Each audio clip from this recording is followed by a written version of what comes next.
Welcome to Aditya classes.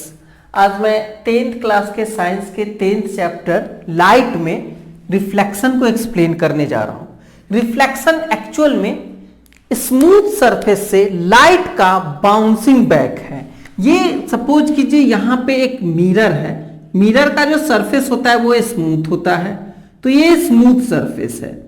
इस smooth surface पे अगर रे ऑफ लाइट फॉल हो रहा है, ये हमारा रे ऑफ लाइट है जो कि इस पे फॉल हुआ, ये इंसिडेंट रे कहलाएगा। ये क्या हो गया आपका इंसिडेंट रे है।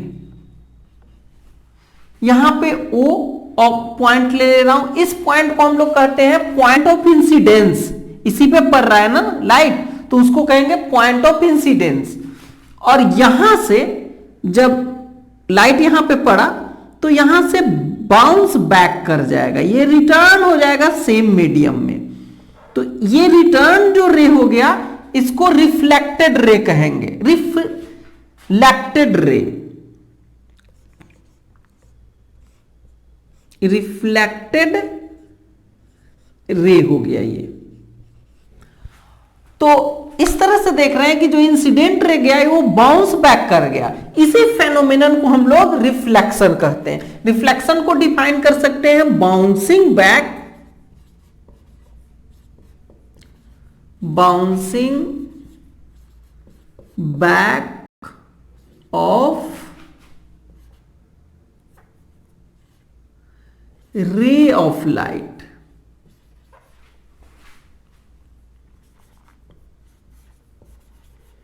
और कहां से हुआ है? तो फ्रॉम शाइनिंग सरफेस या from smooth surface, from smooth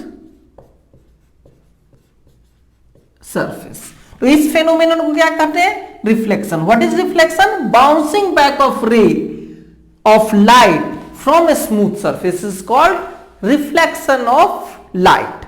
अब ये रिफ्लेक्शन में आपने देखा ये इंसिडेंट रे, रिफ्लेक्टेड रे, और ये हो गया point of incident. Point of incident पे अगर हम परपेंडिकुलर डाल दे रहे हैं, यहां पे हमने अगर 90 डिग्री का एंगल बना के लाइन खींच दिया, इस मिरर पे हमने 90 डिग्री का एंगल बनाया है और वो पॉइंट जहां पे 90 डिग्री बनाना है दैट इज वो इंसिडेंट पॉइंट।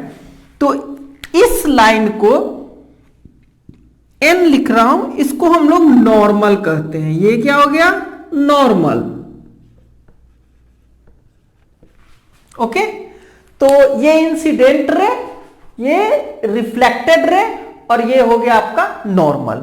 उसके साथ साथ इंसिडेंट एंगल्स होते हैं, तो ये नॉर्मल और इंसिडेंट रे, नॉर्मल और इंसिडेंट रे के बीच का जो एंगल हो गया, इस एंगल को हम लोग आई या एंगल ऑफ इंसिडेंट कहते हैं। उसी तरह से रिफ्लेक्टेड रे और नॉर्मल, इस दोनों के बीच के एंगल को हम लोग आर या एंगल ऑफ रिफ्लेक्शन कहेंगे। ओके, ये इंसिडेंट एंगल और एंगल ऑफ रिफ्लेक्शन हो गया। ठीक है, तो इस रिफ्लेक्शन में यहां पे पहला टॉपिक हो गया इंसिडेंट रे, दूसरा रिफ्लेक्टेड रे, थर्ड हो गया पॉइंट ऑफ इंसिडेंट, फोर्थ हो गया नॉर्मल। ये ON जो हुआ नॉर्मल हुआ, आई जो हो गया जो इंसिडेंट रे और नॉर्मल के बीच का एंगल है वो एंगल ऑफ इंसिडेंट। ये R जो है नॉर्मल और रिफ्लेक्टेड रे के बीच के एंगल, उसको कहेंगे एंगल ऑफ रिफ्लेक्शन। तो इस तरह से इतने टॉपिक, इतने टर्मोलॉजी हो गए आपको रिफ्लेक्शन में। फिर दूसरा रिफ्लेक्शन में लॉ ऑफ रिफ्लेक्शन आपको पढ़ने हैं। दो लॉ है, laws of reflection, laws of reflection. First law क्या कहता है? फर्स्ट लॉ सिंपल सा है कि इंसिडेंट एंगल और एंगल ऑफ रिफ्लेक्शन दोनों क्या होता है? इक्वल होता है, यानी कि I is equal to angle I is equal to angle R।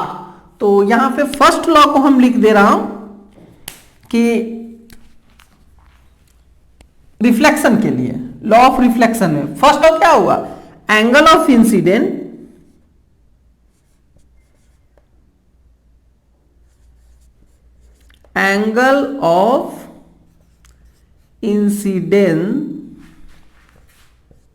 Is equal to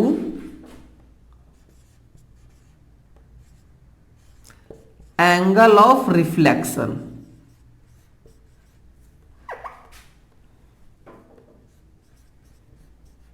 okay, angle of incident और एंगल ऑफ रिफ्लेक्शन दोनों क्या होगा, इक्वल होगा।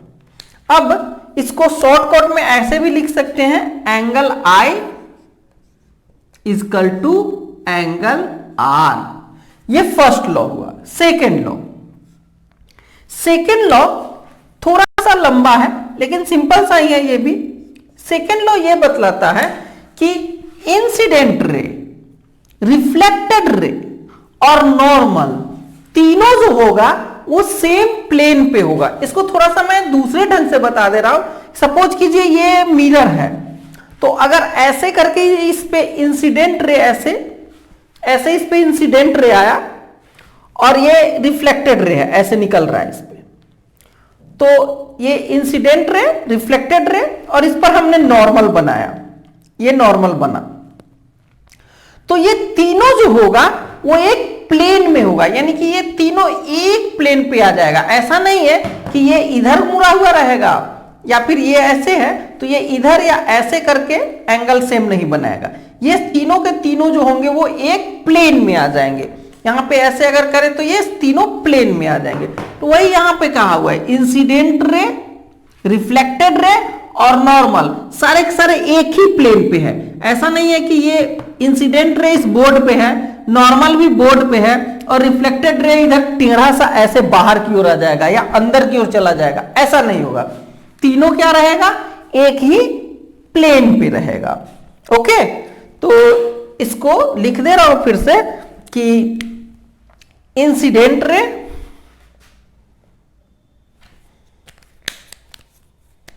सेकेंड लॉ है हमारा,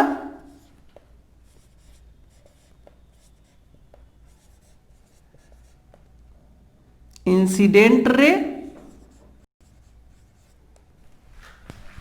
नॉर्मल कहां पे है, on the point of incident, normal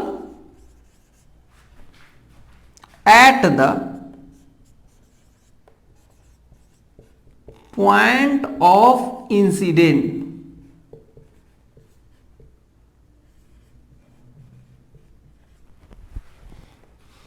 and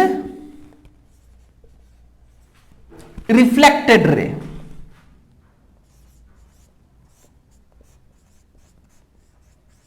ये तीन जो हुआ, इंसिडेंट रे, रिफ्लेक्टेड रे और normal, all lies on the same plane. ये थर्ड हो गया, ऑल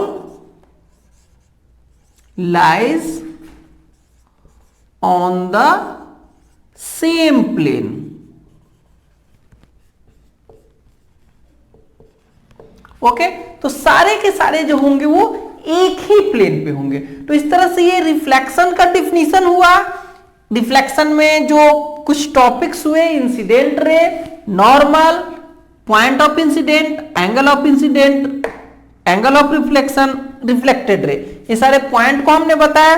फिर लॉज ऑफ रिफ्लेक्शन बताया, दो लॉज है, I इक्वल टू R, और इंसिडेंट रे, नॉर्मल और रिफ्लेक्टेड रे तीनों जो होता है सेम प्लेन पे होता है। इसमें इतना ही। नेक्स्ट वे में हम लोग, नेक्स्ट क्लास में हम लोग मिरर के, बस प्लेन मिरर के बारे में पढ़ेंगे, उसके इमेज के बारे में।